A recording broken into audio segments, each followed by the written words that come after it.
Classé parmi les 10 pays les plus affectés par les conflits armés dans le monde par l'Institut PRIO, les enfants du Mali, notamment ceux du nord et du centre, sont les plus touchés par les effets de la crise née de la rébellion déclenchée depuis janvier 2012.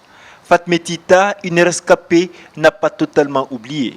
Donc à l'époque, ce qui m'a beaucoup affecté, ce sont les exécutions qui sont passées, les cadavres que j'avais vus et la façon dont la ville était carrément désordonnée.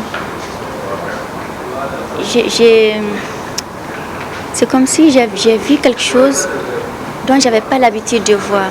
Créée au cours de la Première Guerre mondiale, l'ONG Save the Children, qui célèbre cette année son centenaire, vient de lancer sa campagne Stop à la guerre contre les enfants. Le but étant d'attirer l'attention des autorités, des groupes armés et la communauté internationale sur le sort de ces enfants en zone de conflit.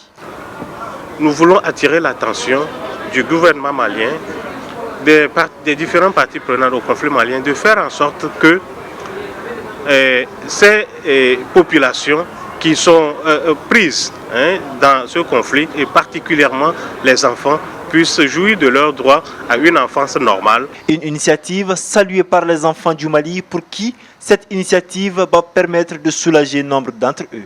Je pense que c'est une bonne chose de prendre en mesure et de faire des choses pour vraiment éviter ces conflits qui affectent vraiment les enfants, parce que si on regarde, les enfants sont les principales victimes de ces conflits et des guerres. C'est à travers une marche silencieuse au sein de la Cité des enfants qui abrite les bureaux du Parlement des enfants du Mali que cette campagne a été lancée avec les enfants pour les enfants du Mali.